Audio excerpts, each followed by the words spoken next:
Quand mon mari David est décédé, j'ai vendu notre maison. Celle que nous avions construite ensemble. J'ai tout donné à mon fils et à sa femme, juste pour pouvoir être près de ma famille. Mais pour ma belle-fille, la mémoire de mon mari n'était que du désordre. Je suis rentrée un jour. Et elle jetait le travail de sa vie dans un camion de dons. Elle m'a regardé droit dans les yeux. Et a ri. Elle a dit que tout ça n'était que de la camelote.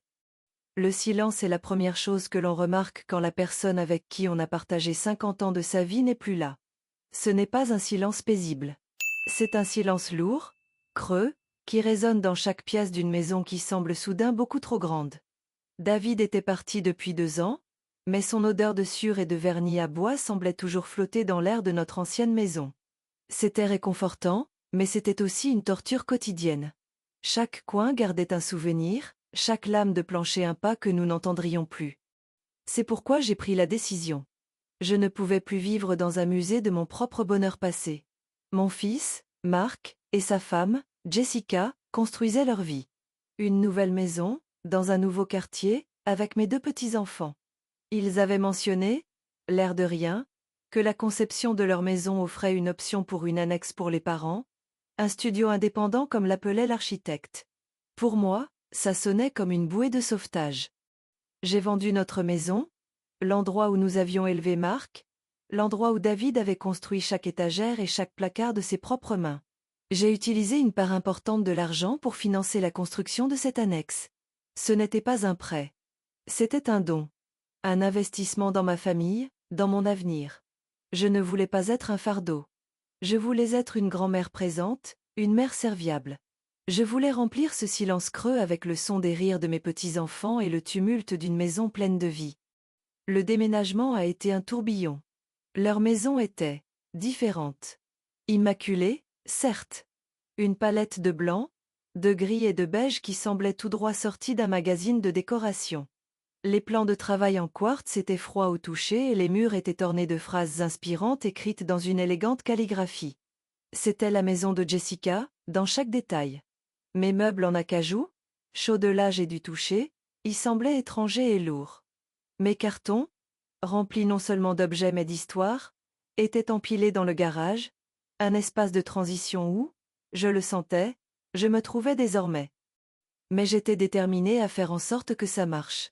J'ai souri, j'ai complimenté la décoration, et je me suis concentrée sur la lumière dans les yeux de mes petits-enfants quand je suis arrivée. Le premier signe, la première fissure dans mon espoir soigneusement construit, est apparu sous la forme d'une horloge.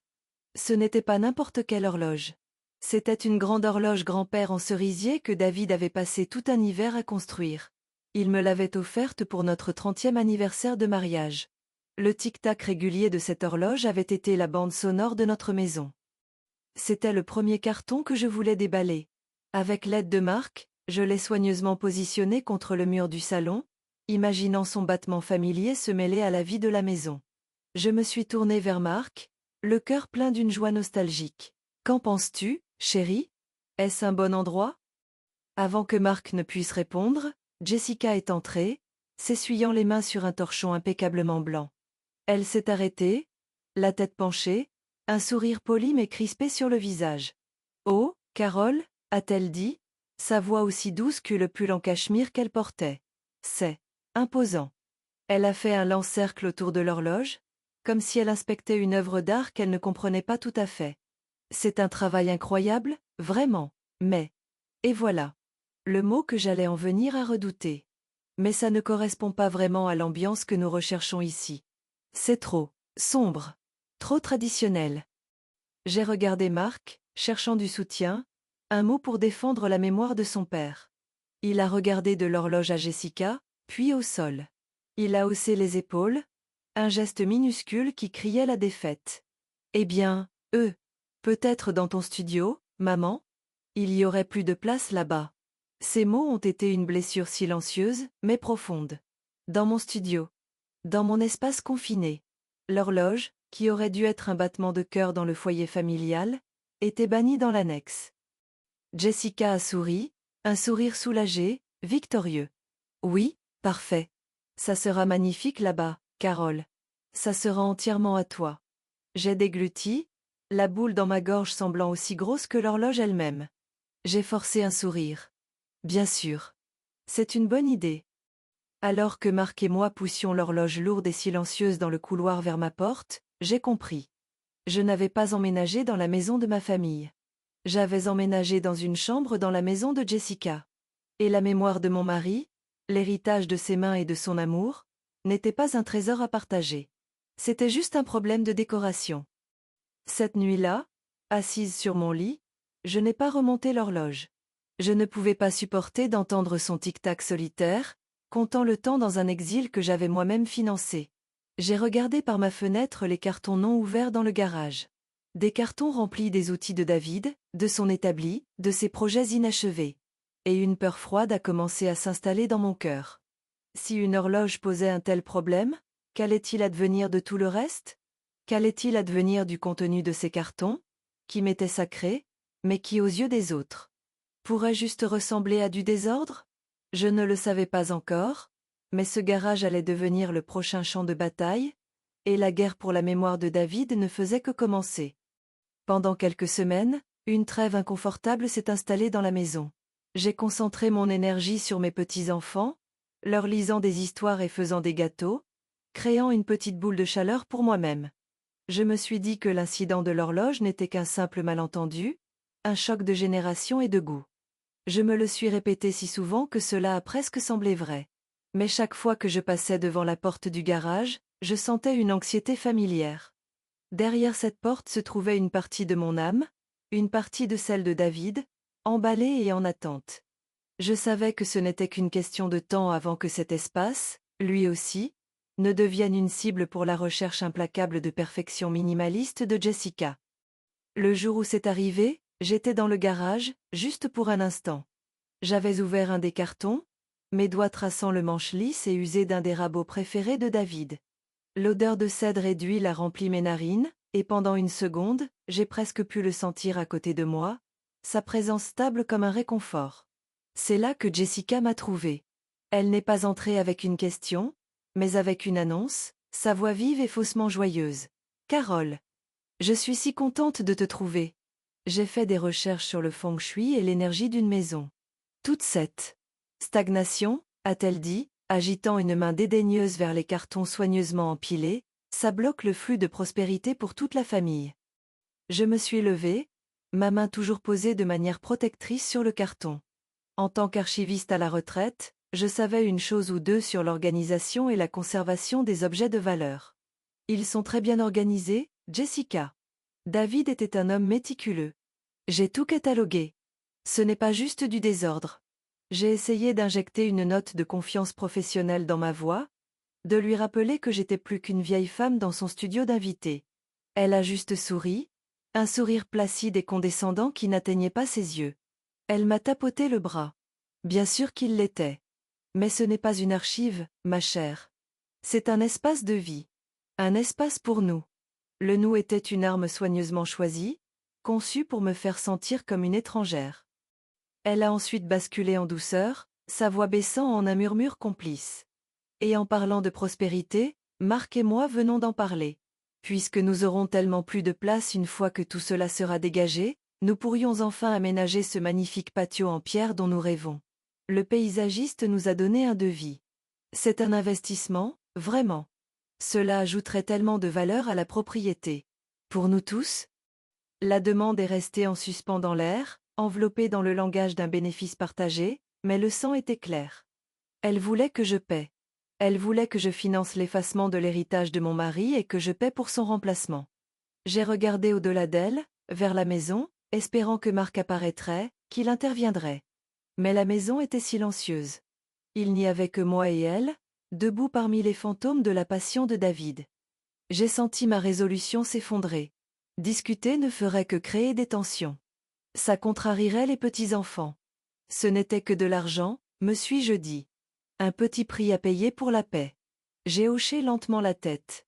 Un patio semble charmant, me suis-je entendu dire, les mots ayant un goût de cendre. Plus tard ce jour-là, j'ai écrit le chèque, ma main tremblant légèrement.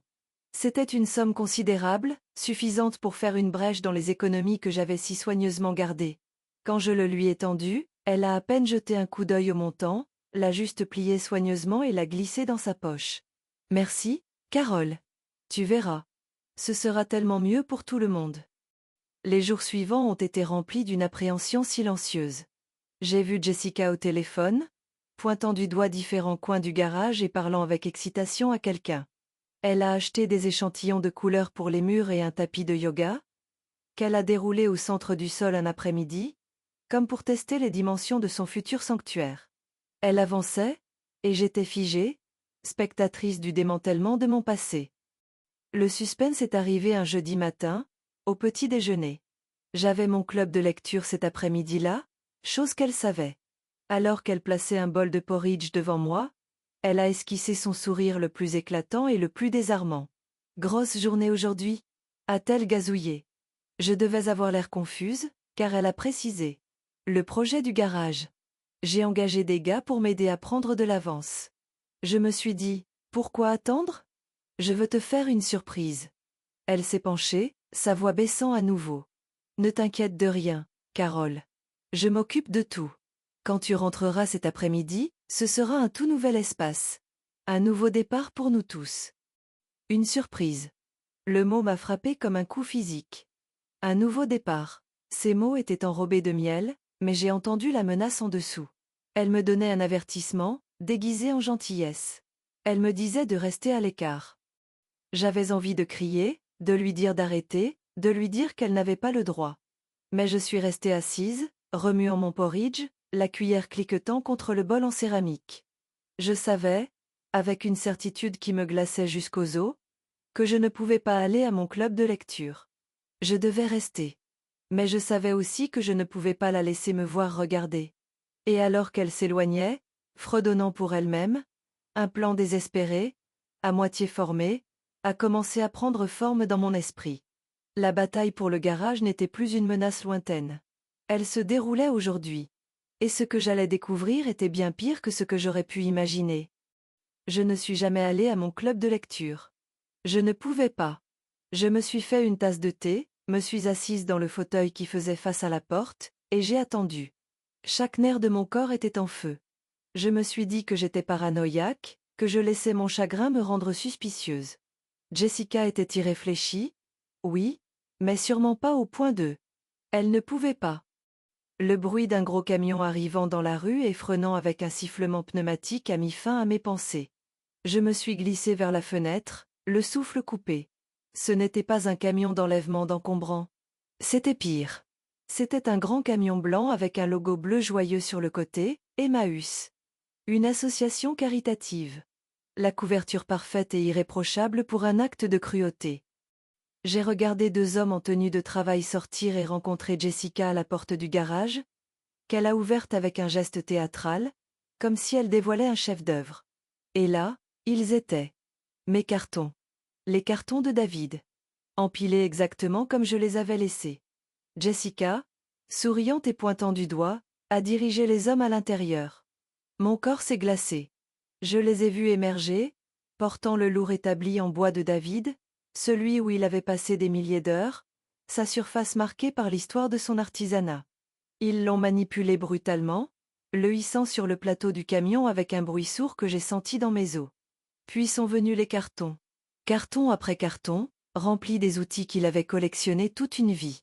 Ses scies, ses ciseaux, sa rare collection de rabots Stanley qu'il avait dénichés dans les boutiques d'antiquités et les brocantes à travers le pays. J'ai senti une vague de nausées. Je devais les arrêter. Ce n'était pas une surprise. C'était une profanation. J'ai ouvert en grand la porte de mon studio et me suis précipitée dehors, mon livre oublié sur le sol. Le soleil était éclatant, l'air était doux, mais tout ce que je sentais était une appréhension glaciale. « Jessica !» ai-je crié, ma voix brisée. « Qu'est-ce que tu fais ?»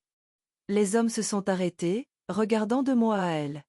Jessica s'est retournée, et le sourire sur son visage n'a pas faibli. Au contraire, il s'est élargi. Il n'y avait pas de choc, pas de culpabilité dans ses yeux.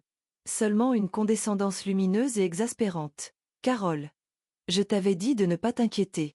On a presque fini, a-t-elle gazouillé, comme si je l'avais juste surprise en train de glacer un gâteau. Je suis enfin en train de dégager toute cette camelote rouillée pour toi. C'était un si gros projet, j'ai pensé que tu serais soulagée. Maintenant on peut enfin faire venir les entrepreneurs pour aménager mon studio de yoga. N'est-ce pas merveilleux? Elle a dit le mot Camelot avec un tel dédain désinvolte et léger. Et puis, elle a ri. Ce n'était pas un rire fort.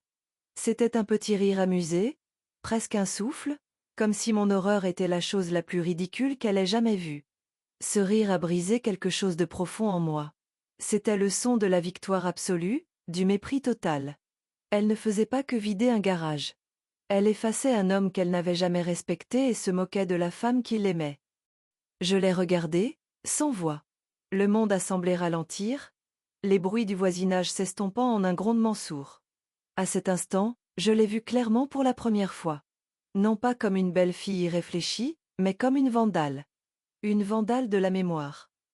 J'ai regardé mon fils, Marc, qui venait de sortir de la maison, attiré par mon cri.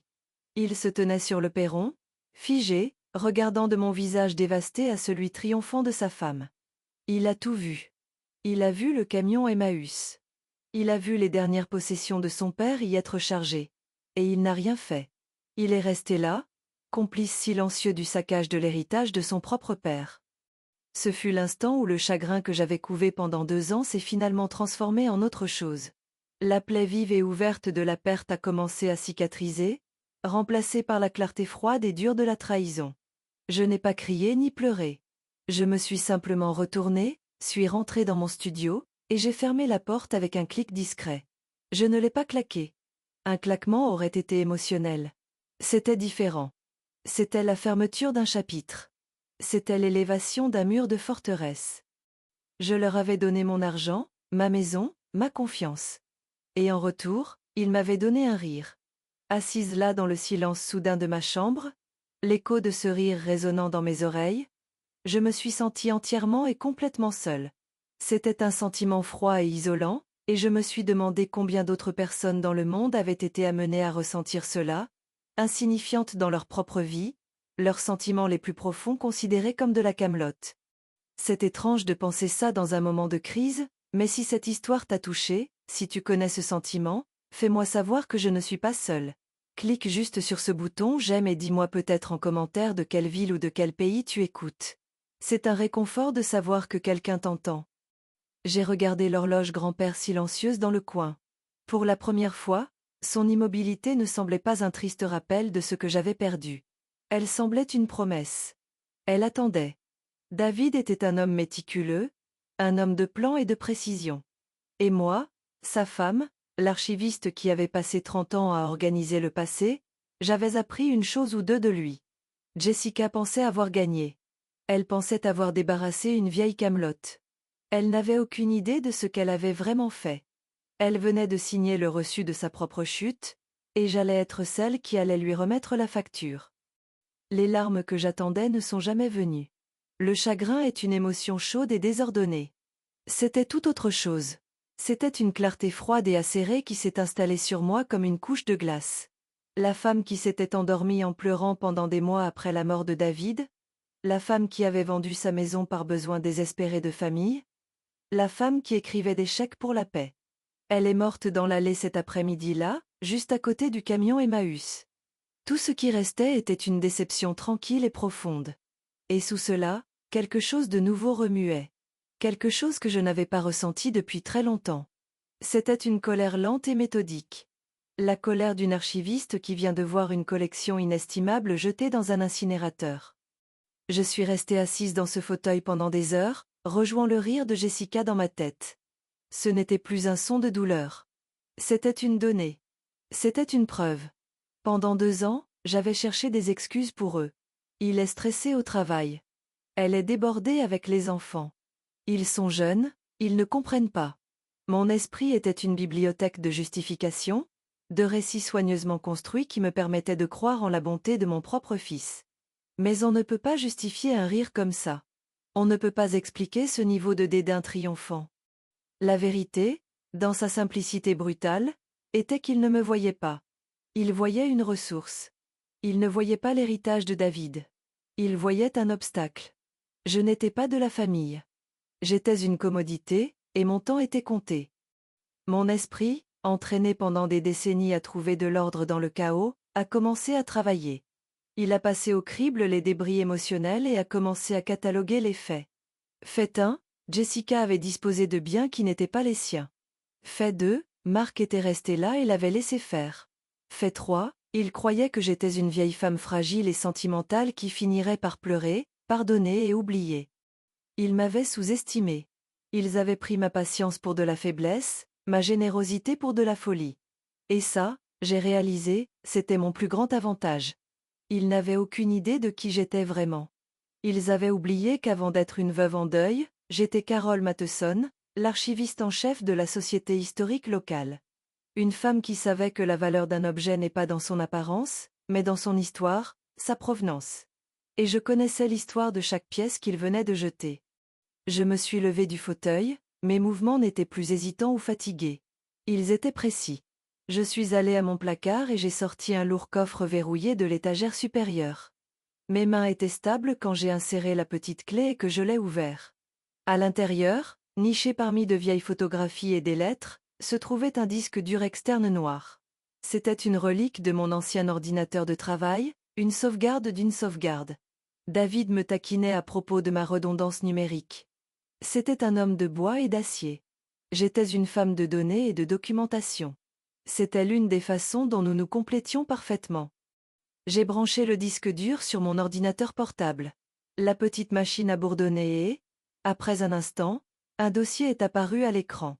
L'étiquette était simple, Atelier de David. J'ai cliqué pour l'ouvrir.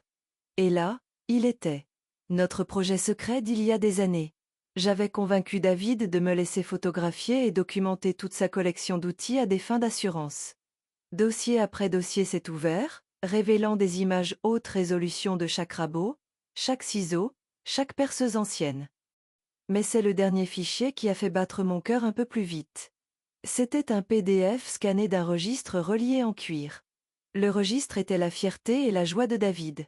Dans son écriture élégante, d'architecte, il avait enregistré l'histoire de ses outils les plus précieux. Où il l'avait acheté, à qui, combien il avait payé, et, le plus important, sa valeur estimée basée sur les registres d'enchères et les consultations avec d'autres collectionneurs. J'ai fait défiler les pages, le souffle coupé.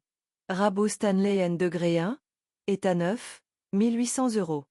Un ensemble de ciseaux à sculpter à 10, 2500 €. Un rare rabot Norris à 51 en fer malléable, près de 4000 €. Page après page, tout était là, documenté, évalué, prouvé. Jessica avait jeté de la camelote. Je tenais un inventaire détaillé, d'une valeur de 157 000 €, de cette camelote. Un sourire froid a touché mes lèvres pour la première fois de la journée. Ce n'était pas un sourire heureux. C'était le sourire d'une archiviste qui vient de trouver la pièce manquante d'une collection, la pièce qui rend l'histoire entière complète. Le jeu avait changé. Ils pensaient que c'était leurs sentiments contre mes sentiments. Ils n'avaient aucune idée que j'étais sur le point de changer de sujet pour parler d'actifs et de passifs. La guerre n'était pas terminée. Elle se déplaçait juste sur un champ de bataille où j'étais l'experte. Et je savais que mon premier appel le matin ne serait pas à un thérapeute. Ce serait à la seule personne qui respectait autant le travail de David que moi. Mon plan commençait à prendre forme, et il était aussi silencieux, aussi méthodique et aussi inflexible que le tic-tac de l'horloge grand-père dans le coin. Il y a un certain pouvoir à savoir que l'on a raison, pas seulement émotionnellement, mais factuellement. Cela enlève le doute et ne laisse qu'un chemin clair à suivre. Au lever du soleil, je n'ai pas ressenti la douleur familière du chagrin. J'ai ressenti le bourdonnement constant d'un objectif. Ma cuisine, qui avait toujours semblé être un lieu de service aux autres, ressemblait maintenant à un poste de commandement. J'ai fait mon café, fort et noir, et je me suis assise non pas comme une victime, mais comme une stratège. Le premier nom sur ma liste était Georges. Georges Leblanc était le meilleur ami de David depuis plus de 40 ans. Il possédait une boutique d'antiquités poussiéreuse et merveilleuse en ville, le genre d'endroit qui sentait le vieux papier et le polish à meubles. Plus important encore, Georges était un expert en évaluation certifiée. Lui et David avaient passé d'innombrables heures à débattre des mérites d'un assemblage à queue d'aronde ou de la provenance d'une pièce de quincaillerie rouillée. Georges ne connaissait pas seulement la valeur monétaire de la collection de David. Il en connaissait l'âme. Il serait furieux. Il serait mon allié. Et il serait mon témoin expert. Avant de l'appeler, cependant, j'avais une autre tâche, plus délicate. Je devais savoir exactement où se trouvait l'héritage de mon mari. J'ai pris mon téléphone et j'ai composé le numéro du siège local d'Emmaüs. Quand une jeune femme à la voix agréable a répondu, j'ai modulé ma voix. Un peu plus haut, laissant entrer une légère tremble dans ma voix. Je suis devenue la femme que Jessica et Mark pensaient que j'étais. Oh, bonjour, ma chère, ai-je commencé, la voix tremblante. Je suis dans un sacré pétrin. Ma belle-fille. Elle est si serviable. Eh bien, elle a accidentellement fait don de quelques cartons hier de chez mon fils. Il y avait des choses sentimentales de mon défunt mari dedans. Je suis juste si bouleversée. J'ai laissé échapper un petit reniflement convaincant. La jeune femme a été instantanément compréhensive. Oh, ma pauvre dame. Cela arrive parfois. Avez-vous l'adresse où l'enlèvement a été effectué? Je lui ai donné l'adresse de Mark et Jessica. J'ai entendu le cliquetis d'un clavier. Ok, je vois ça. Le camion de cette tournée va directement à notre centre de distribution principal, avenue de l'Industrie, avant que les articles ne soient triés et envoyés dans les magasins. Les choses d'hier sont très probablement toujours là-bas, probablement dans un grand bac de tri. Elle m'a donné l'adresse et le nom du chef de service. Expliquez-leur simplement la situation, madame. Je suis sûre qu'ils peuvent vous aider à chercher.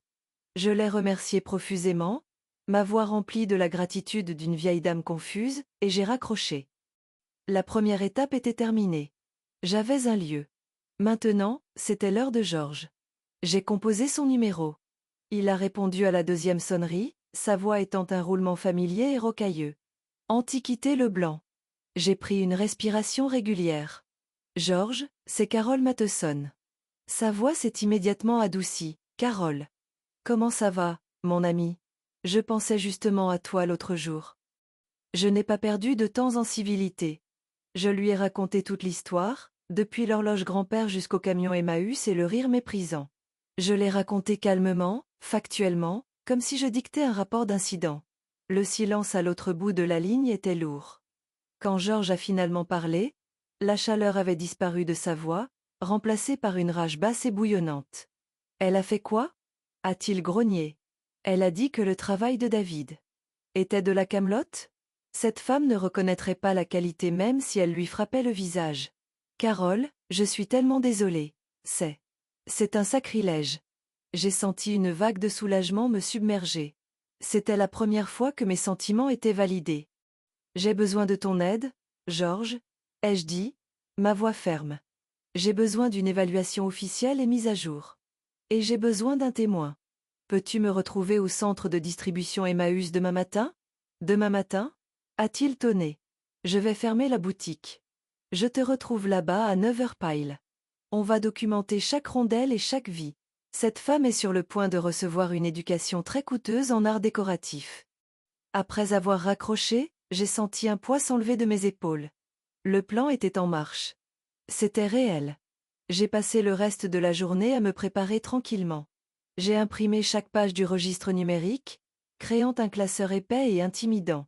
J'ai recoupé le contenu avec ma propre mémoire, prenant des notes dans les marges. Je préparais mon dossier. Quand Jessica et Mark sont rentrés ce soir-là, ils m'ont trouvé dans mon studio, lisant tranquillement un livre. La porte du garage était ouverte, et l'espace était caverneusement vide et propre. Jessica était radieuse. Ça n'a pas l'air incroyable, Carole? Tellement de potentiel. J'ai déjà programmé les peintres. J'ai levé les yeux de mon livre et je lui ai offert un petit sourire placide. C'est très spacieux, ai-je dit. Mon calme semblait légèrement la déstabiliser. Elle attendait des larmes ou des accusations. Cette acceptation tranquille ne faisait pas partie de son scénario. Elle et Marc ont échangé un regard rapide et incertain avant de se retirer dans la maison principale. Laissez-les se demander. Laissez-les croire qu'ils avaient gagné. L'archiviste en moi savait que le travail le plus important se fait dans les archives calmes et poussiéreuses, bien avant que l'exposition ne soit présentée au public. Et mon exposition allait être un chef-d'œuvre. Conduire jusqu'au centre de distribution donnait l'impression de franchir une ligne. Il n'y avait pas de retour en arrière possible. Tous les si et les doutes avaient disparu avec la brume du matin. Il n'y avait que le plan. Je m'étais habillée soigneusement ce matin-là, non pas avec mes cardignes doux habituels, mais avec un pantalon élégant et un blazer bien coupé. J'avais l'air de l'archiviste en chef que j'avais été, une femme qui savait ce qu'elle voulait. Quand je suis sortie de ma voiture, Georges était déjà là, adossé à son vieux pick-up, les bras croisés sur sa large poitrine. Son visage était figé dans une expression orageuse. Il n'était pas seulement là en ami. Il était là en gardien de l'honneur de David. Il m'a fait un bref signe de tête encourageant. « Prête pour ça, Carole ?» a-t-il demandé, sa voix basse. J'ai levé le classeur. Je suis prête depuis hier après-midi, Georges. Ensemble, nous sommes entrés dans le bâtiment. L'air intérieur sentait la poussière, le désinfectant et un millier d'histoires oubliées.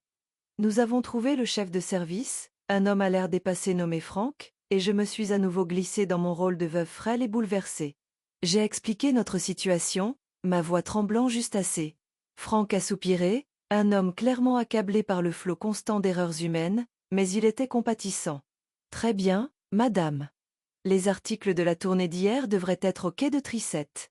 C'est une montagne de choses, je dois vous prévenir. Mais vous êtes la bienvenue pour regarder.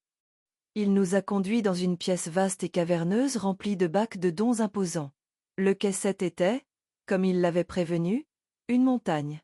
Un fouillis chaotique de sacs poubelles noirs, de cartons et d'articles en vrac. Mon cœur s'est serré un instant. Cela semblait impossible. Mais alors Georges, toujours pragmatique, l'a repéré. Glissé derrière une pile de sacs, il y avait le coin d'une surface en bois familière et marquée. Là, a-t-il dit en pointant du doigt. C'est son établi. C'était comme trouver un point de repère dans un désert. Nous avons commencé par là, travaillant notre chemin à travers la pile avec une intensité tranquille et concentrée. Nous deux, une paire de conservateurs chevronnés, passant au crible les fragments rejetés d'une vie. C'était une chasse au trésor déchirante.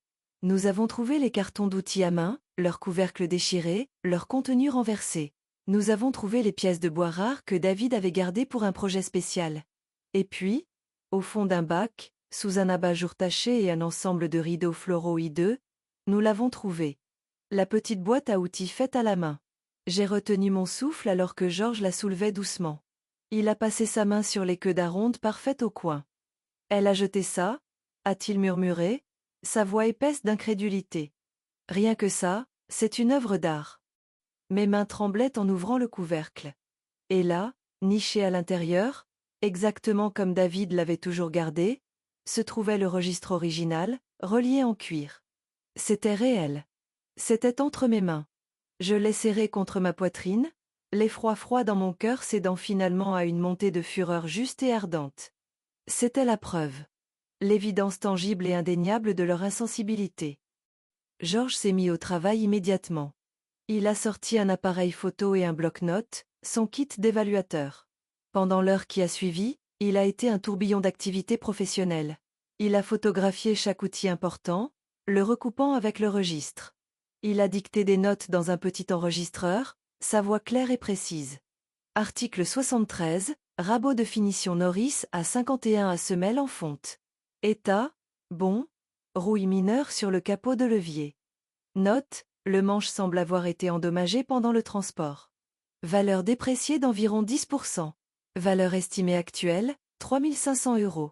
Il construisait mon dossier, pièce par pièce, avec une autorité irréfutable et experte. Je suis restée en retrait et j'ai regardé, l'archiviste en moi admirant son travail méthodique. Nous étions une équipe, l'équipe de David. Au moment où il a terminé, le soleil était haut dans le ciel. Il avait un inventaire complet, mis à jour et attesté des dommages et de la valeur des biens jetés. Il avait même fait signer à Franck, le chef de service, un formulaire confirmant que les articles avaient été reçus de l'adresse de mon fils et que nous les reprenions. Ils sont à nouveau à vous, Carole, avait dit Franck, heureux d'être débarrassé du problème. Nous avons soigneusement chargé le tout à l'arrière du camion de Georges. L'établi, les cartons, la boîte à outils. C'était une procession funéraire inversée. Nous ressuscitions un héritage qui avait été enterré vivant. En nous éloignant du centre de distribution, je n'ai pas regardé en arrière. J'ai regardé devant, vers le classeur posé sur mes genoux. La première partie, la plus difficile, de l'exécution était terminée. J'avais les preuves.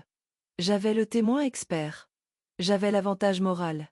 Et de retour à la maison, mon fils et sa femme planifiaient joyeusement leur studio de yoga, complètement inconscients. Ils n'avaient aucune idée qu'une tempête se préparait, et que je n'étais plus juste la vieille dame tranquille dans le studio d'invités. J'étais la tempête. Et elle était sur le point de éclater.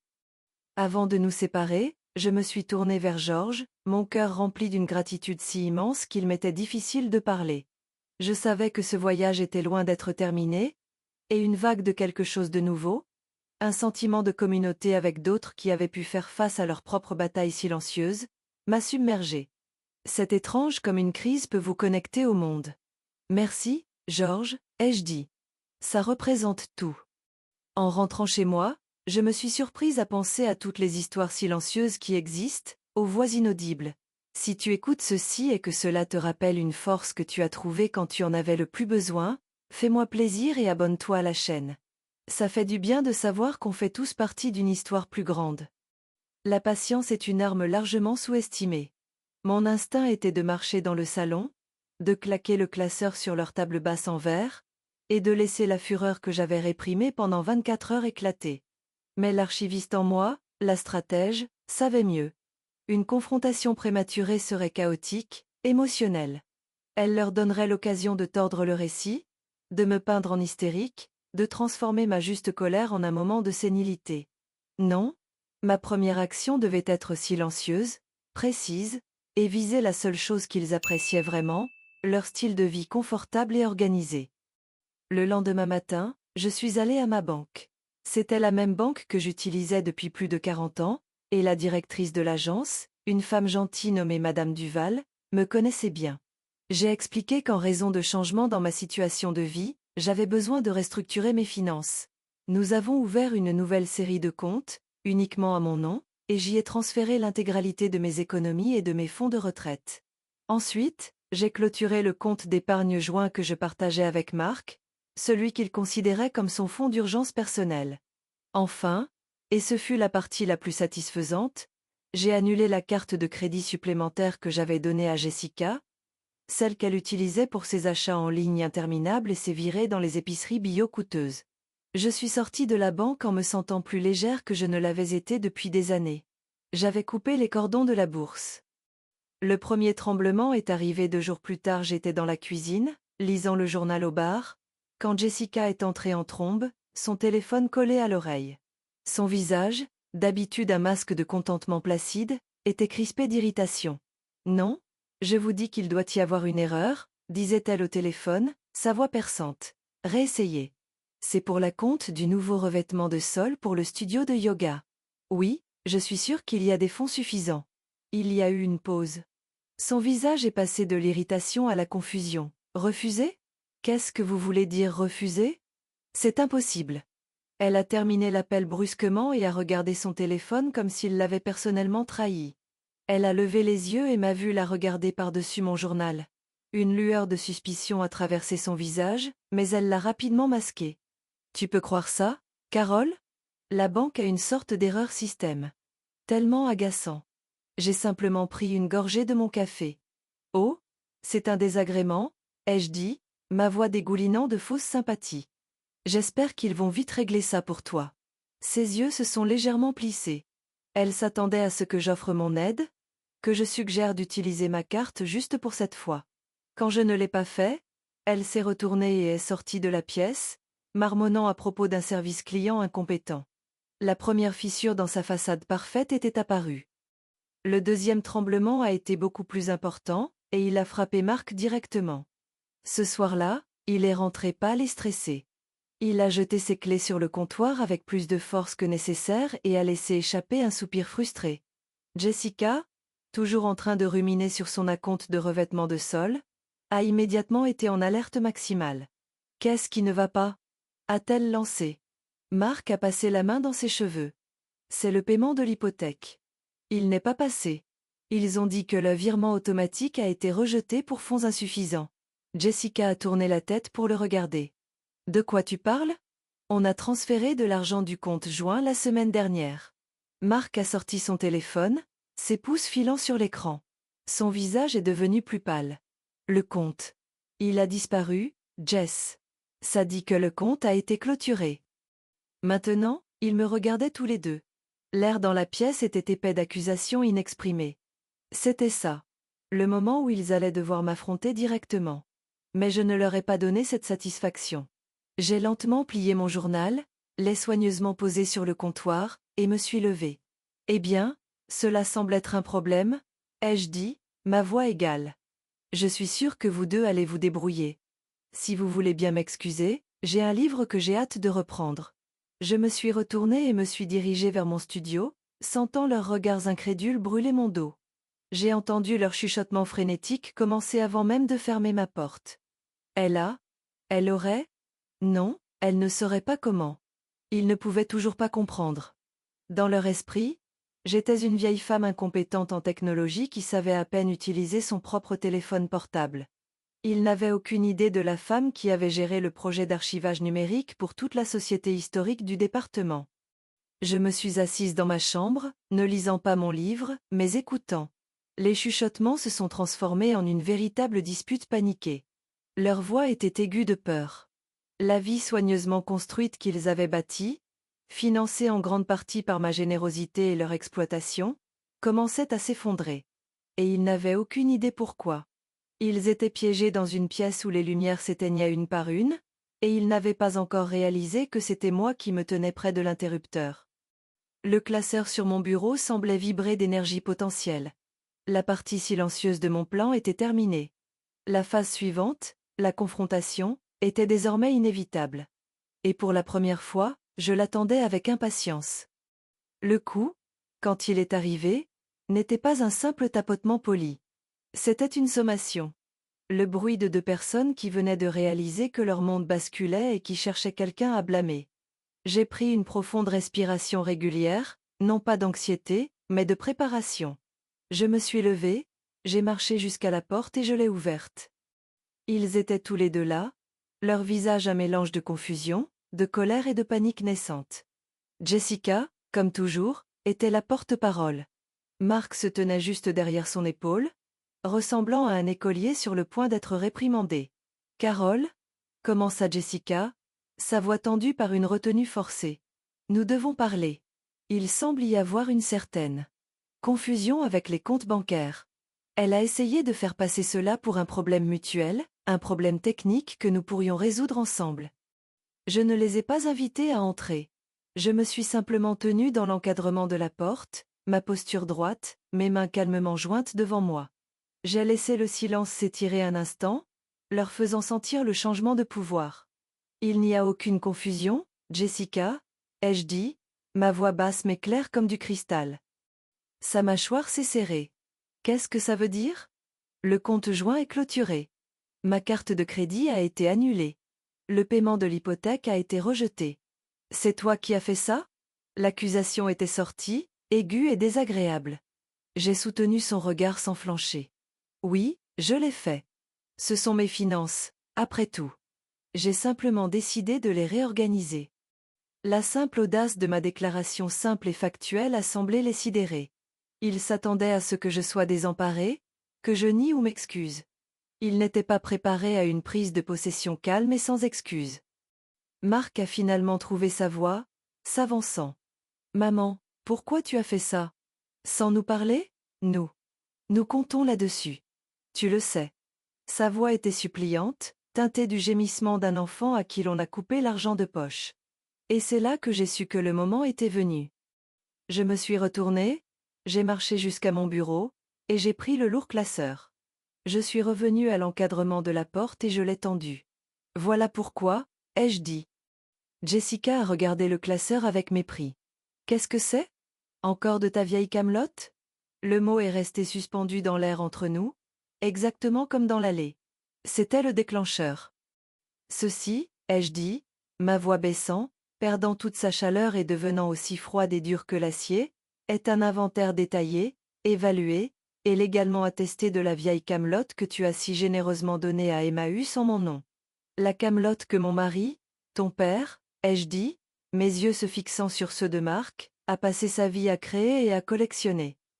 J'ai ouvert le classeur à la première page, la page de résumé, et je l'ai tenu de manière à ce qu'ils puissent la voir. Le numéro final en bas de la page était encerclé à l'encre rouge, 157 450 €. J'ai regardé leurs yeux parcourir la page, j'ai regardé la couleur quitter leur visage. J'ai vu la bouche de Jessica s'ouvrir légèrement, un regard de choc pur et non altéré remplaçant son sourire arrogant. J'ai vu Marc reculer d'un pas, comme s'il avait été physiquement frappé. Ils étaient sans voix. Tu n'as pas juste jeté quelques outils, Jessica, ai-je continué, ma voix méthodique, implacable. Tu as disposé d'une collection privée de valeurs. Tu l'as fait sans mon consentement. Cela a un nom. Ça s'appelle la destruction de biens. Et dans certains cas, cela peut être considéré comme du vol. J'ai laissé cela s'installer. Je pouvais voir les rouages tourner dans leur esprit, la panique escalader à mesure qu'ils commençaient à saisir l'ampleur réelle de leur erreur de calcul. Alors, parlons des nouvelles dispositions financières, ai-je dit, fermant le classeur avec un bruit sourd et définitif. La nouvelle disposition est que mon argent m'appartient. La banque de maman est définitivement fermée.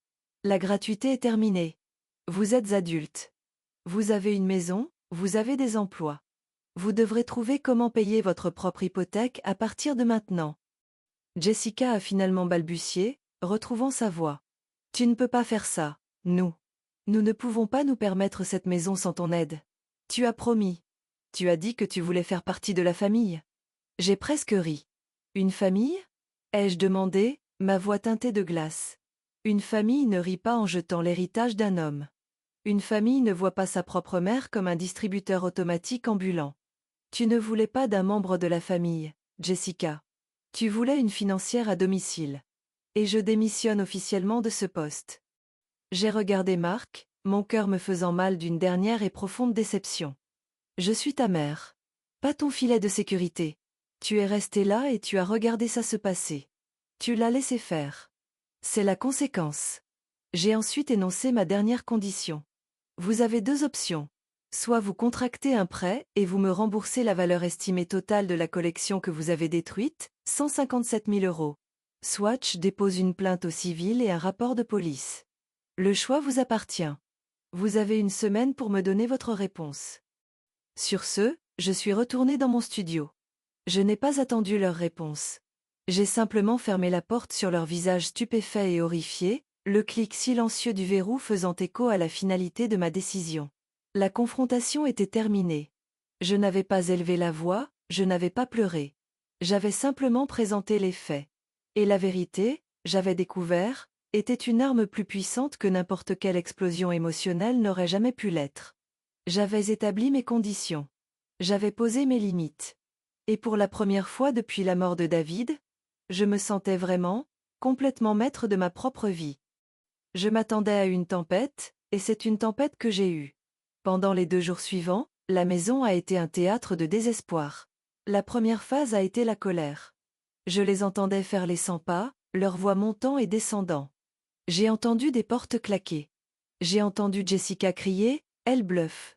Elle n'irait jamais voir la police? C'est ta mère. » Suivi de la réponse terrifiée de Marc, « Tu as vu ses yeux, Jess? Elle ne bluffe pas. » Ils étaient comme des animaux en cage, secouant les barreaux d'un piège qu'ils s'étaient eux-mêmes tendus. J'ai simplement gardé ma porte fermée.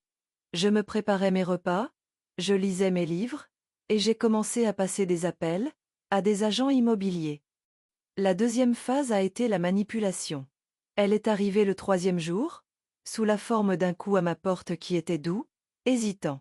C'était Marc, seul. Quand j'ai ouvert la porte, son visage était marqué par un chagrin qui semblait presque authentique. Il avait des cernes sous les yeux. « Maman » a-t-il commencé, la voix épaisse. « On peut parler ? S'il te plaît. » Je ne l'ai pas laissé entrer, mais je suis restée dans l'encadrement de la porte. Il se tordait les mains, l'image même d'un fils pénitent.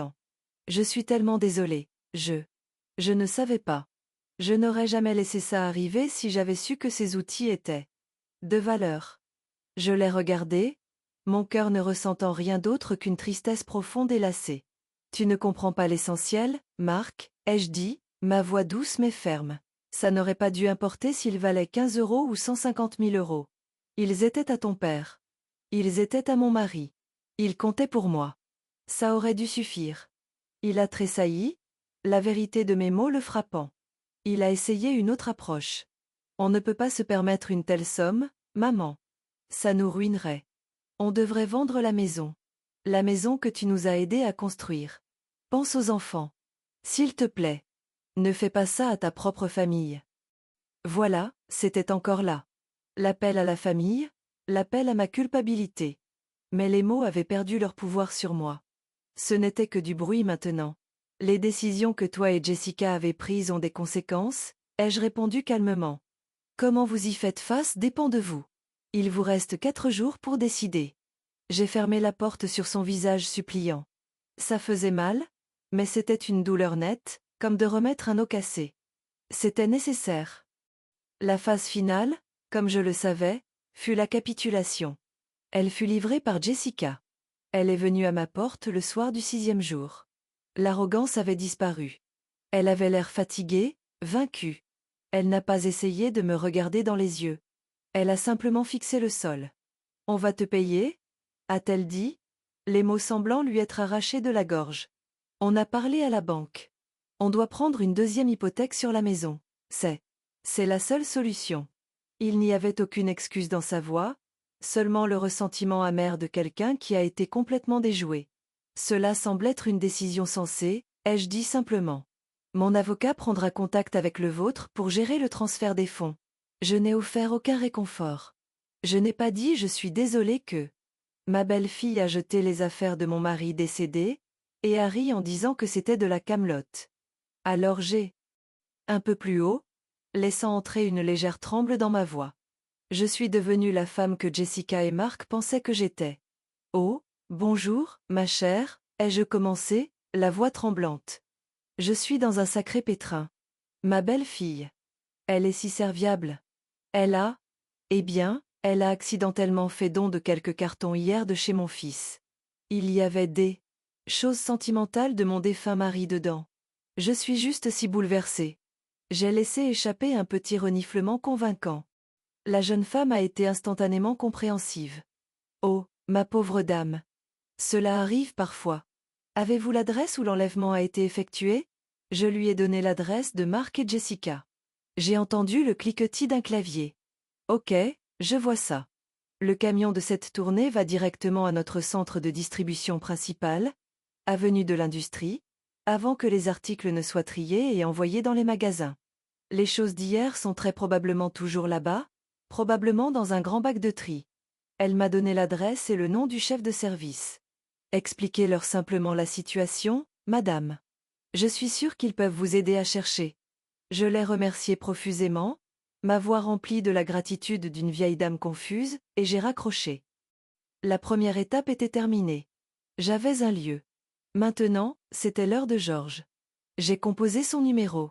Il a répondu à la deuxième sonnerie, sa voix étant un roulement familier et rocailleux. Antiquité Leblanc. J'ai pris une respiration régulière. Georges, c'est Carole Matheson. Sa voix s'est immédiatement adoucie. Carole. Comment ça va, mon ami? Je pensais justement à toi l'autre jour. Je n'ai pas perdu de temps en civilité. Je lui ai raconté toute l'histoire, depuis l'horloge grand-père jusqu'au camion Emmaüs et le rire méprisant. Je l'ai raconté calmement, factuellement, comme si je dictais un rapport d'incident. Le silence à l'autre bout de la ligne était lourd. Quand Georges a finalement parlé, la chaleur avait disparu de sa voix, remplacée par une rage basse et bouillonnante. Elle a fait quoi? A-t-il grogné? Elle a dit que le travail de David était de la camelote? Cette femme ne reconnaîtrait pas la qualité même si elle lui frappait le visage. Carole, je suis tellement désolée. C'est un sacrilège. J'ai senti une vague de soulagement me submerger. C'était la première fois que mes sentiments étaient validés. J'ai besoin de ton aide, Georges, ai-je dit, ma voix ferme. J'ai besoin d'une évaluation officielle et mise à jour. Et j'ai besoin d'un témoin. Peux-tu me retrouver au centre de distribution Emmaüs demain matin? Demain matin? A-t-il tonné. Je vais fermer la boutique. Je te retrouve là-bas à 9h pile. On va documenter chaque rondelle et chaque vie. Cette femme est sur le point de recevoir une éducation très coûteuse en art décoratif. Après avoir raccroché, j'ai senti un poids s'enlever de mes épaules. Le plan était en marche. C'était réel. J'ai passé le reste de la journée à me préparer tranquillement. J'ai imprimé chaque page du registre numérique, créant un classeur épais et intimidant. J'ai recoupé le contenu avec ma propre mémoire, prenant des notes dans les marges. Je préparais mon dossier. Quand Jessica et Mark sont rentrés ce soir-là, ils m'ont trouvé dans mon studio, lisant tranquillement un livre.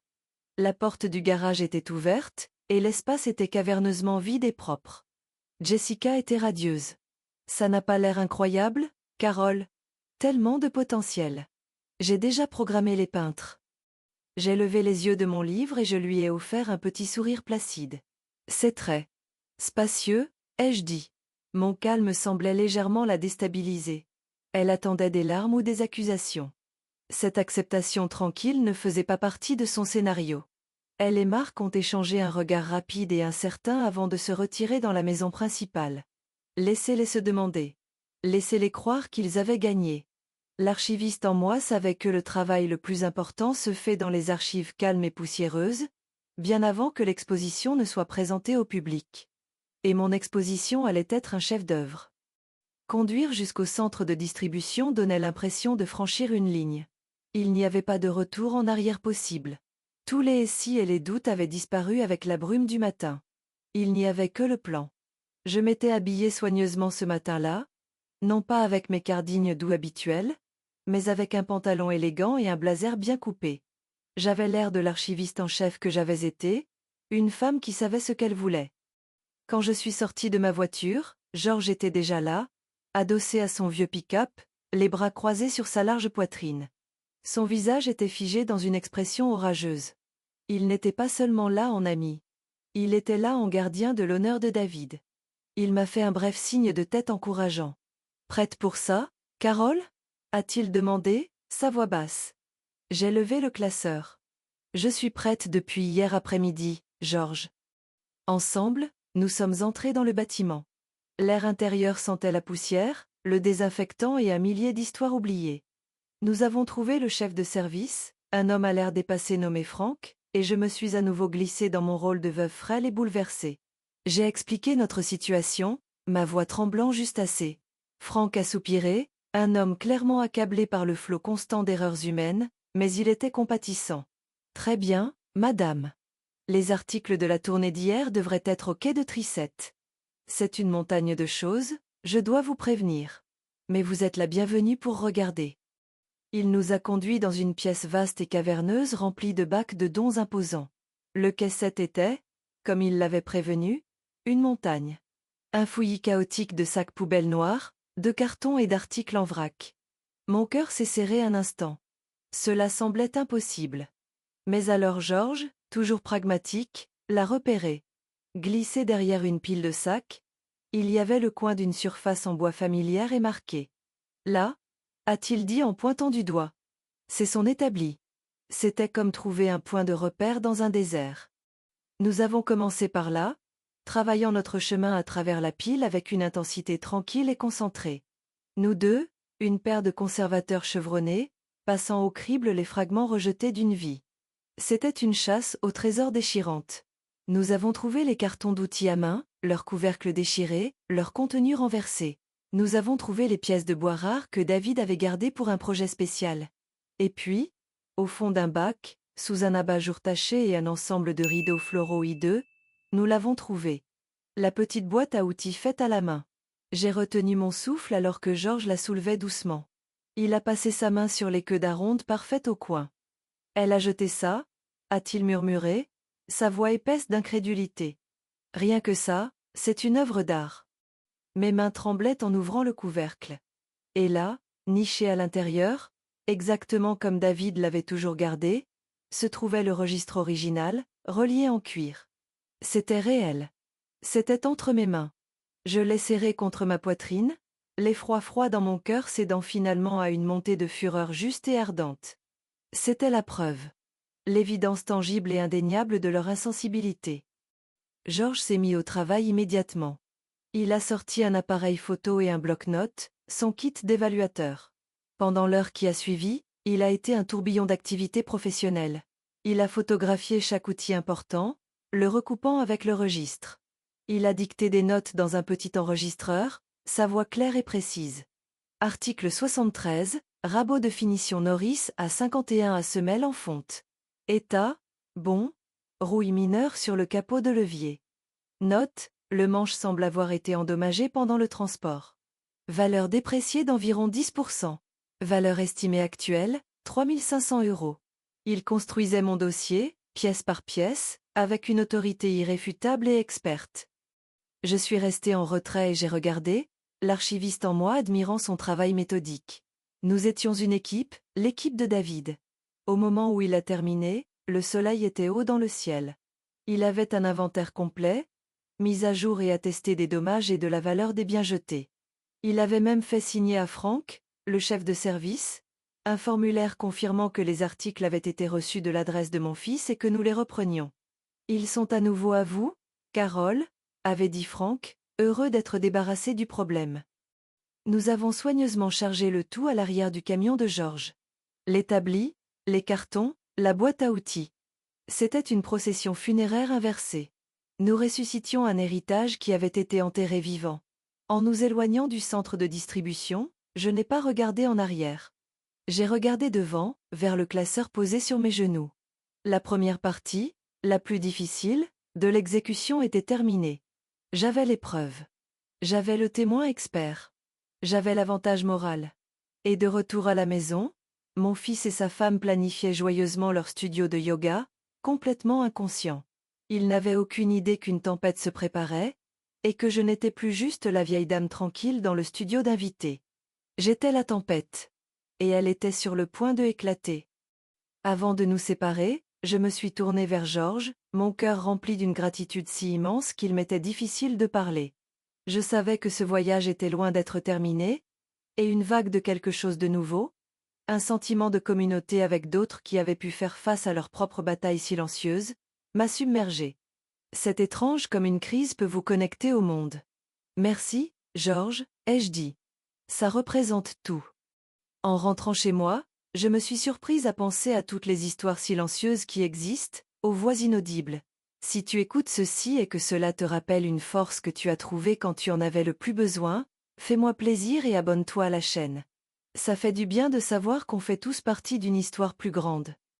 La patience est une arme largement sous-estimée.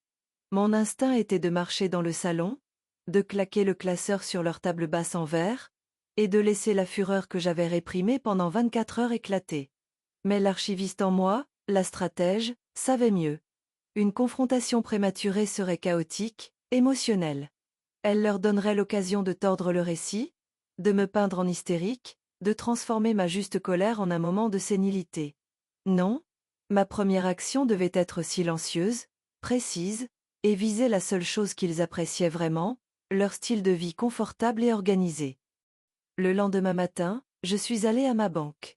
C'était la même banque que j'utilisais depuis plus de 40 ans, et la directrice de l'agence, une femme gentille nommée Madame Duval, me connaissait bien. J'ai expliqué qu'en raison de changements dans ma situation de vie, j'avais besoin de restructurer mes finances.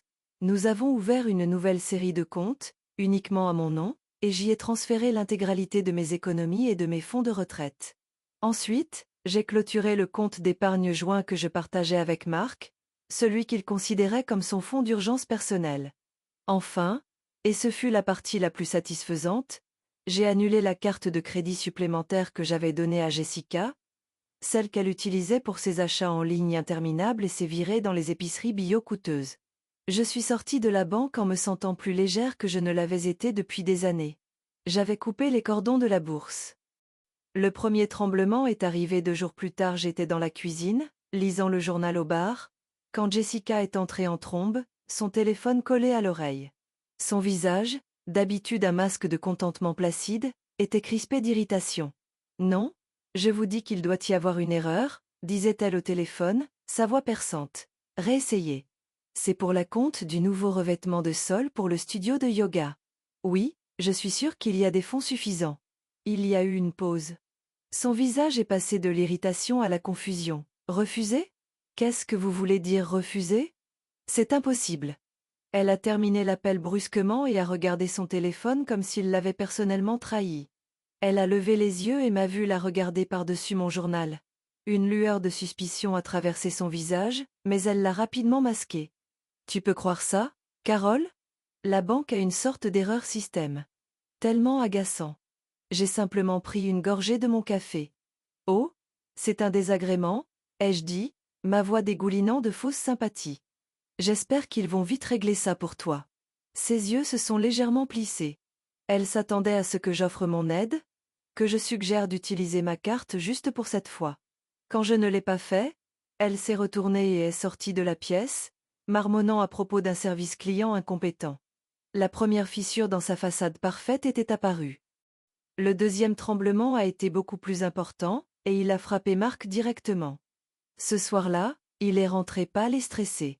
Il a jeté ses clés sur le comptoir avec plus de force que nécessaire et a laissé échapper un soupir frustré. Jessica, toujours en train de ruminer sur son acompte de revêtement de sol, a immédiatement été en alerte maximale. Qu'est-ce qui ne va pas? A-t-elle lancé. Marc a passé la main dans ses cheveux. C'est le paiement de l'hypothèque. Il n'est pas passé. Ils ont dit que le virement automatique a été rejeté pour fonds insuffisants. Jessica a tourné la tête pour le regarder. De quoi tu parles? On a transféré de l'argent du compte joint la semaine dernière.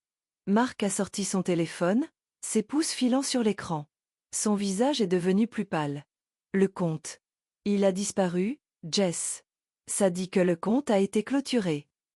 Maintenant, ils me regardaient tous les deux. L'air dans la pièce était épais d'accusations inexprimées. C'était ça. Le moment où ils allaient devoir m'affronter directement. Mais je ne leur ai pas donné cette satisfaction. J'ai lentement plié mon journal, l'ai soigneusement posé sur le comptoir, et me suis levée.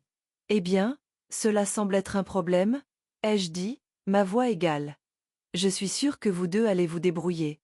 Si vous voulez bien m'excuser, j'ai un livre que j'ai hâte de reprendre. Je me suis retournée et me suis dirigée vers mon studio, sentant leurs regards incrédules brûler mon dos. J'ai entendu leur chuchotement frénétique commencer avant même de fermer ma porte. Elle aurait? Non, elle ne saurait pas comment. Ils ne pouvaient toujours pas comprendre. Dans leur esprit, j'étais une vieille femme incompétente en technologie qui savait à peine utiliser son propre téléphone portable. Ils n'avaient aucune idée de la femme qui avait géré le projet d'archivage numérique pour toute la société historique du département. Je me suis assise dans ma chambre, ne lisant pas mon livre, mais écoutant. Les chuchotements se sont transformés en une véritable dispute paniquée. Leur voix était aiguë de peur. La vie soigneusement construite qu'ils avaient bâtie, financée en grande partie par ma générosité et leur exploitation, commençait à s'effondrer. Et ils n'avaient aucune idée pourquoi. Ils étaient piégés dans une pièce où les lumières s'éteignaient une par une, et ils n'avaient pas encore réalisé que c'était moi qui me tenais près de l'interrupteur. Le classeur sur mon bureau semblait vibrer d'énergie potentielle. La partie silencieuse de mon plan était terminée. La phase suivante, la confrontation, était désormais inévitable. Et pour la première fois, je l'attendais avec impatience. Le coup, quand il est arrivé, n'était pas un simple tapotement poli. C'était une sommation. Le bruit de deux personnes qui venaient de réaliser que leur monde basculait et qui cherchaient quelqu'un à blâmer. J'ai pris une profonde respiration régulière, non pas d'anxiété, mais de préparation. Je me suis levée, j'ai marché jusqu'à la porte et je l'ai ouverte.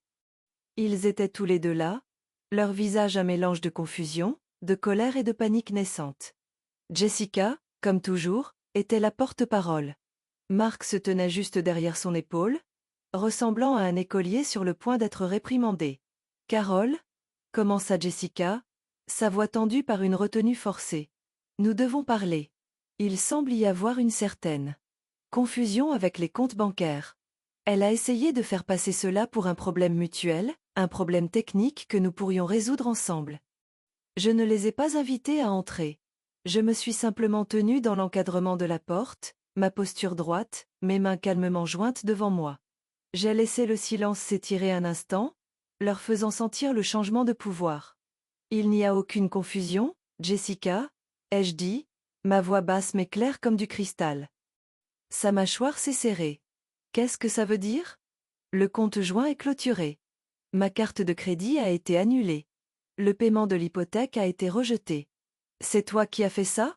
L'accusation était sortie, aiguë et désagréable. J'ai soutenu son regard sans flancher. Oui, je l'ai fait. Ce sont mes finances, après tout. J'ai simplement décidé de les réorganiser. La simple audace de ma déclaration simple et factuelle a semblé les sidérer. Ils s'attendaient à ce que je sois désemparée, que je nie ou m'excuse. Ils n'étaient pas préparés à une prise de possession calme et sans excuse. Marc a finalement trouvé sa voie, s'avançant. Maman, pourquoi tu as fait ça? Sans nous parler? Nous comptons là-dessus. Tu le sais. Sa voix était suppliante, teintée du gémissement d'un enfant à qui l'on a coupé l'argent de poche. Et c'est là que j'ai su que le moment était venu. Je me suis retournée, j'ai marché jusqu'à mon bureau, et j'ai pris le lourd classeur. Je suis revenue à l'encadrement de la porte et je l'ai tendu. Voilà pourquoi, ai-je dit. Jessica a regardé le classeur avec mépris. Qu'est-ce que c'est? Encore de ta vieille camelote? Le mot est resté suspendu dans l'air entre nous, exactement comme dans l'allée. C'était le déclencheur. Ceci, ai-je dit, ma voix baissant, perdant toute sa chaleur et devenant aussi froide et dure que l'acier, est un inventaire détaillé, évalué, et légalement attesté de la vieille camelote que tu as si généreusement donnée à Emmaüs en mon nom. La camelote que mon mari, ton père, ai-je dit, mes yeux se fixant sur ceux de Marc, a passé sa vie à créer et à collectionner. J'ai ouvert le classeur à la première page, la page de résumé, et je l'ai tenu de manière à ce qu'ils puissent la voir. Le numéro final en bas de la page était encerclé à l'encre rouge, 157 450 €. J'ai regardé leurs yeux parcourir la page, j'ai regardé la couleur quitter leur visage. J'ai vu la bouche de Jessica s'ouvrir légèrement, un regard de choc pur et non altéré remplaçant son sourire arrogant. J'ai vu Marc reculer d'un pas, comme s'il avait été physiquement frappé. Ils étaient sans voix. Tu n'as pas juste jeté quelques outils, Jessica, ai-je continué, ma voix méthodique, implacable. Tu as disposé d'une collection privée de valeurs. Tu l'as fait sans mon consentement. Cela a un nom. Ça s'appelle la destruction de biens. Et dans certains cas, cela peut être considéré comme du vol. J'ai laissé cela s'installer. Je pouvais voir les rouages tourner dans leur esprit, la panique escalader à mesure qu'ils commençaient à saisir l'ampleur réelle de leur erreur de calcul. Alors, parlons des nouvelles dispositions financières, ai-je dit, fermant le classeur avec un bruit sourd et définitif. La nouvelle disposition est que mon argent m'appartient. La banque de maman est définitivement fermée. La gratuité est terminée. Vous êtes adulte. Vous avez une maison, vous avez des emplois. Vous devrez trouver comment payer votre propre hypothèque à partir de maintenant. Jessica a finalement balbutié, retrouvant sa voix. Tu ne peux pas faire ça, nous. Nous ne pouvons pas nous permettre cette maison sans ton aide. Tu as promis. Tu as dit que tu voulais faire partie de la famille. J'ai presque ri. Une famille? Ai-je demandé, ma voix teintée de glace. Une famille ne rit pas en jetant l'héritage d'un homme. Une famille ne voit pas sa propre mère comme un distributeur automatique ambulant. Tu ne voulais pas d'un membre de la famille, Jessica. Tu voulais une financière à domicile. Et je démissionne officiellement de ce poste. J'ai regardé Marc, mon cœur me faisant mal d'une dernière et profonde déception. Je suis ta mère. Pas ton filet de sécurité.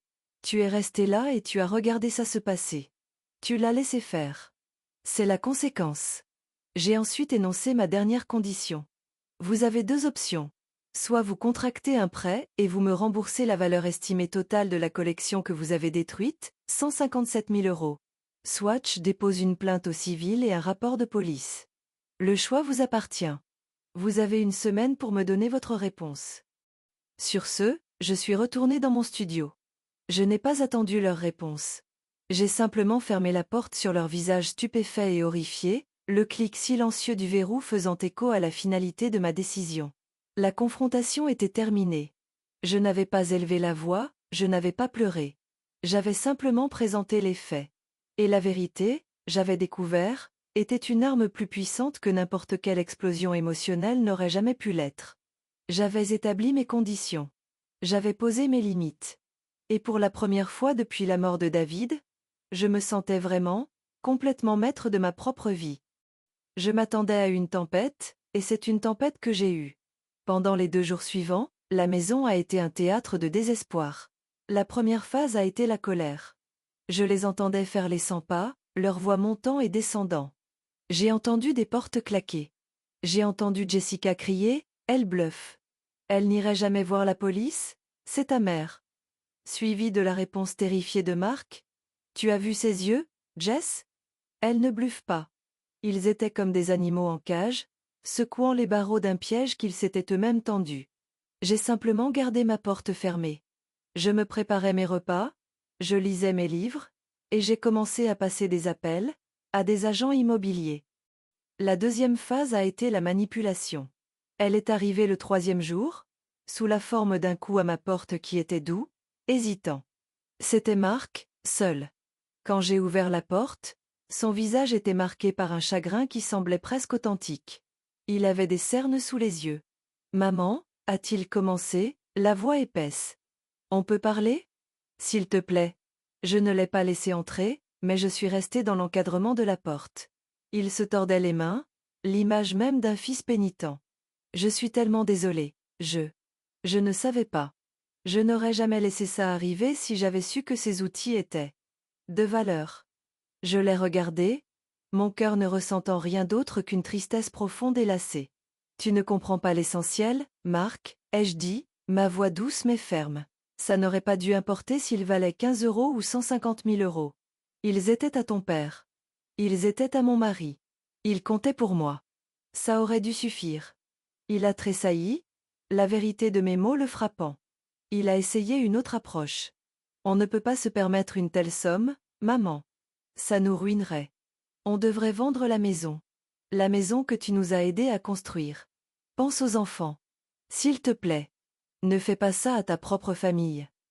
Voilà, c'était encore là. L'appel à la famille, l'appel à ma culpabilité. Mais les mots avaient perdu leur pouvoir sur moi. Ce n'était que du bruit maintenant. Les décisions que toi et Jessica avez prises ont des conséquences, ai-je répondu calmement. Comment vous y faites face dépend de vous. Il vous reste 4 jours pour décider.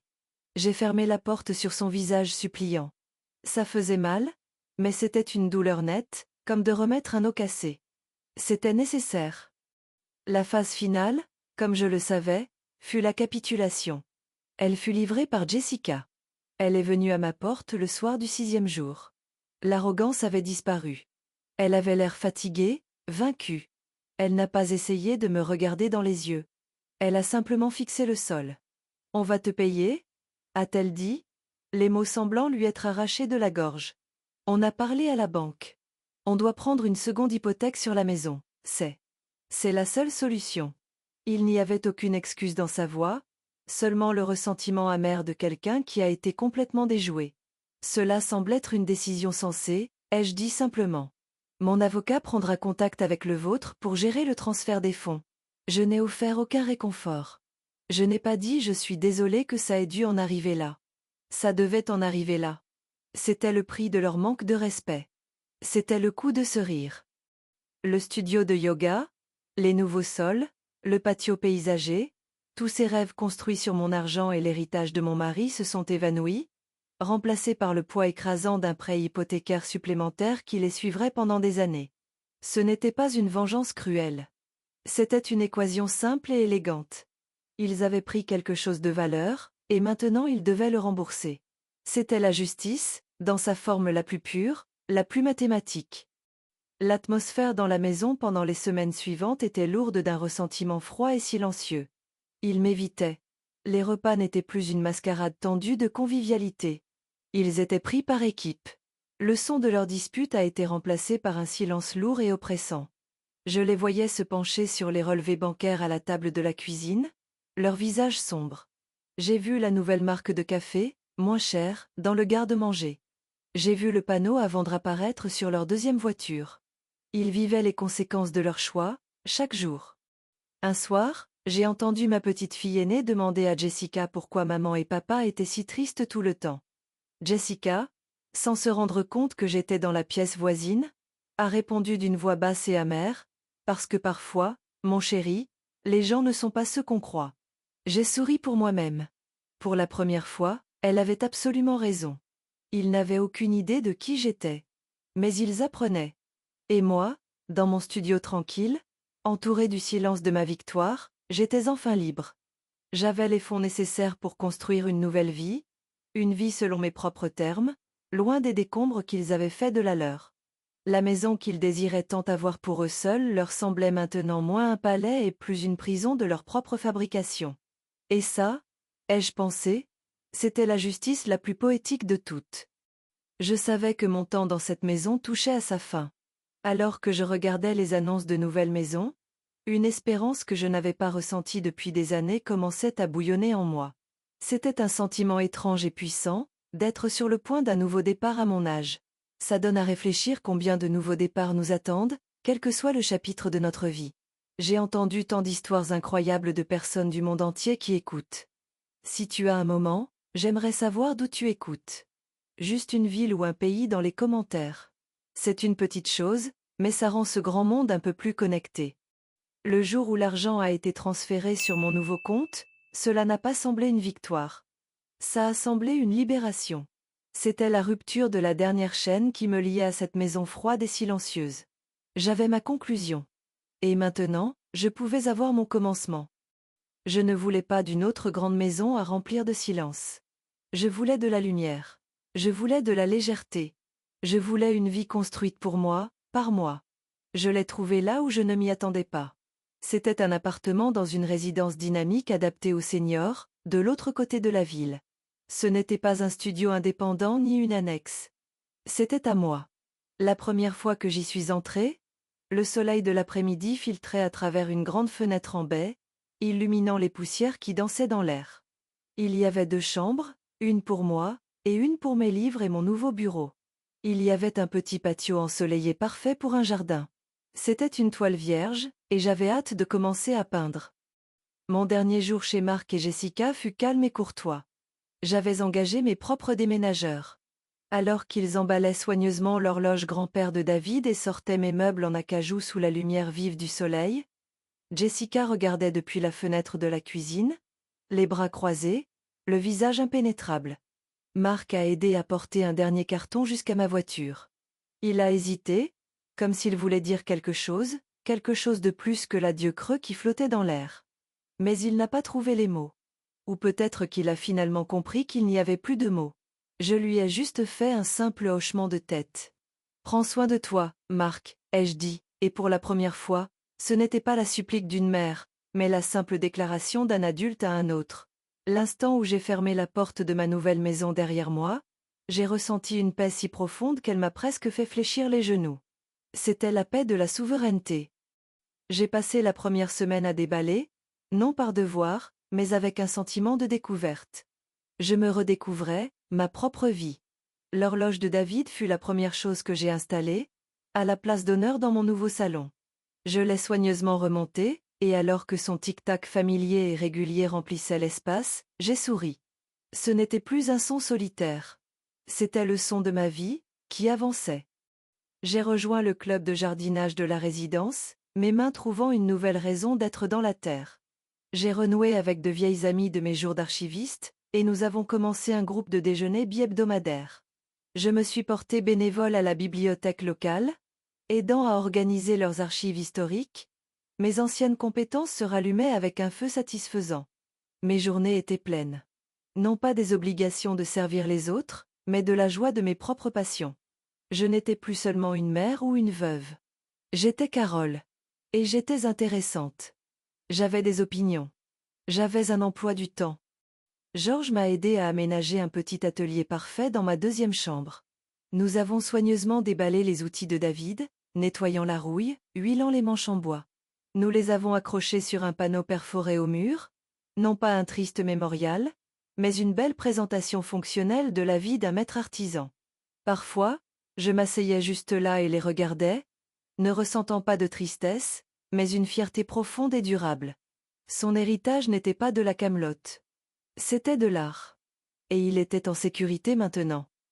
J'ai vu mes petits-enfants, bien sûr. Je les cherchais le samedi et les emmenais au parc ou au musée. Loin de la tension de leur maison, ils étaient vifs et heureux. Ils adoraient mon nouvel endroit, qu'ils appelaient la maison amusante de mamie. En eux, je pouvais encore voir les meilleures parties de mon fils, et je m'y suis raccrochée. Mais je ne suis jamais retournée chez lui. Ma relation avec lui et Jessica avait été fondamentalement altérée. C'était maintenant une relation avec des limites claires et infranchissables. Il n'y avait plus d'attente implicite, plus d'enchevêtrement financier. C'était distant, mais honnête. Et l'honnêteté, j'avais appris, était bien plus précieuse que l'illusion de proximité. Ma nouvelle vie était plus petite, plus tranquille, mais infiniment plus la mienne. Et elle était belle. C'est amusant, avec le recul. Pendant très longtemps, j'ai pensé que le pire qui me soit arrivé était de perdre David.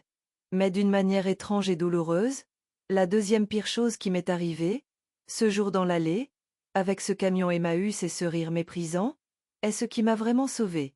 C'était un cadeau terrible et nécessaire. Ça m'a réveillée d'un long et triste rêve où j'avais commencé à croire que ma valeur était définie par ce que je pouvais donner aux autres, par ce que je pouvais sacrifier de moi-même sur l'autel de la famille. Je pensais que garder la paix était la chose la plus importante. J'aurais avalé des insultes, écrit d'innombrables chèques, et je me serais rapetissé pour tenir dans la petite boîte qu'ils avaient construite pour moi, tout ça pour éviter une confrontation. Je vois maintenant que ce que j'appelais paix n'était qu'un effacement lent et silencieux de moi-même. La vraie paix n'est pas l'absence de conflit. C'est la présence du respect de soi. C'est savoir où sont ses limites et avoir le courage de les défendre, non pas avec colère, mais avec la conviction inébranlable que l'on compte. Je pense parfois à Mark et Jessica. Non pas avec colère, mais avec une sorte de pitié distante. Ils ont eu la maison qu'ils voulaient, mais je pense qu'ils ont perdu quelque chose de bien plus précieux dans le processus. Ils m'ont appris une leçon cruciale sur la nature humaine. Certaines personnes prendront et prendront, non pas parce qu'elles sont méchantes, mais simplement parce qu'elles le peuvent. Parce que personne ne leur a jamais dit non. Ils ont vu ma gentillesse comme une faiblesse à exploiter, et ma générosité comme un dû. Ils ne se sont jamais arrêtés pour considérer la personne derrière les ressources, et ce fut leur erreur fatale. J'ai aussi appris quelque chose de profond sur David. Pendant 2 ans, j'ai pensé honorer sa mémoire en m'accrochant au passé, en essayant de recréer la vie que nous avions. Mais j'avais tort. Le plus grand hommage à l'homme fort que j'aimais était non pas de vivre dans un sanctuaire à sa mémoire, mais de devenir enfin la femme forte qu'il a toujours vue en moi. C'était un bâtisseur, un homme qui prenait des matériaux bruts et créait des choses belles et fonctionnelles. En fin de compte, j'ai dû faire de même. J'ai dû prendre les matières premières de mon chagrin et de ma trahison et construire une nouvelle vie, une vie solide, indépendante, et entièrement la mienne. Ces outils, maintenant exposés dans ma deuxième chambre, sont plus qu'une simple collection. Ils sont un rappel. Ils me rappellent que les choses les plus précieuses de la vie ne ressemblent souvent pas à grand-chose aux yeux du monde extérieur. Ils me rappellent que la vraie force est tranquille, précise, et connaît sa propre valeur. Et ils me rappellent qu'il n'est jamais, jamais trop tard pour prendre les outils qui vous ont été donnés et construire quelque chose de beau pour vous-même. Ma vie n'est pas ce que j'avais prévu, mais à bien des égards, elle est bien plus que ce que j'avais espéré qu'elle puisse être. Je ne suis pas seulement une survivante de mon histoire. J'en suis l'architecte. Ma nouvelle vie a sa propre bande sonore. Ce n'est pas le silence lourd et oppressant d'une maison pleine de ressentiments, ni l'écho creux d'une maison remplie de fantômes. C'est le son de rires réels. C'est le murmure de bonnes conversations, le cliquetis des tasses à café, et sous tout cela, le tic-tac régulier et rassurant de l'horloge de mon mari. Il ne compte plus le temps que j'ai perdu. Il marque le rythme de la vie heureuse et paisible que j'ai construite. C'est le son d'un cœur qui bat à nouveau régulièrement. Je ne suis plus une invitée chez quelqu'un d'autre, marchant sur des œufs. Je suis l'hôtesse. Je suis le centre de mon propre petit monde merveilleux. L'autre jour, j'ai reçu une carte de vœux guindée et formelle de Mark et Jessica. C'était une photo d'eux avec les enfants, souriant raidement devant une maison de location beaucoup plus petite et plus modeste. La seconde hypothèque avait été, comme je le suspectais, le coup de grâce pour la maison qu'ils ne pouvaient pas se permettre seuls. J'ai ressenti une tristesse brève et fugace pour mes petits-enfants, mais pas pour eux. Leur choix les avait menés exactement là où ils devaient être. Ils avaient leur maison pour eux seuls, exactement comme ils l'avaient toujours voulu. Ce n'était juste pas celle qu'ils avaient prévue. Le plus grand triomphe, j'ai réalisé, n'est pas l'argent ou la maison. Ce n'est pas la vengeance. C'est la réappropriation. J'ai réapproprié ma dignité. J'ai réapproprié mon indépendance. J'ai réapproprié ma paix intérieure. Les 157 000 € n'étaient que l'outil que j'ai utilisé pour cela. La vraie fortune fut de découvrir que la femme tranquille et arrangeante qu'il pensait connaître avait une colonne vertébrale en acier, forgés par l'amour et la perte, et aiguisés par le manque de respect. Ils pensaient jeter de la camelote, mais ils jetaient en réalité leur dernière connexion à une femme qui leur aurait donné le monde, s'ils en avaient seulement été dignes. Aujourd'hui, quand je me regarde dans le miroir, je ne vois pas une vieille femme fragile ou une veuve en deuil. Je vois une femme qui a fait face à la plus profonde des trahisons et a refusé d'être brisée par elle. Je vois une femme qui a trouvé sa voix dans le silence, et sa force dans les décombres. Je vois Carole Matheson, l'architecte de son propre bonheur. Et c'est un héritage que je suis fière de construire, chaque jour. Mon histoire, en fin de compte, n'est pas sur ce qui m'a été fait, mais sur ce que j'ai choisi de faire ensuite. C'est un rappel que nos plus grands chapitres peuvent être écrits à tout âge. Merci d'avoir parcouru ce chemin avec moi, d'avoir écouté mon histoire. Si elle a résonné en toi, si elle t'a donné un peu d'espoir ou de force, cela signifierait le monde pour moi si tu cliquais sur le bouton s'abonner, et peut-être mettre un j'aime à cette vidéo. Et s'il te plaît, dis-moi dans les commentaires de quelle ville ou de quel pays tu écoutes. Savoir où mon histoire a voyagé apporte une joie particulière à mon cœur. Merci de faire partie de mon nouveau départ.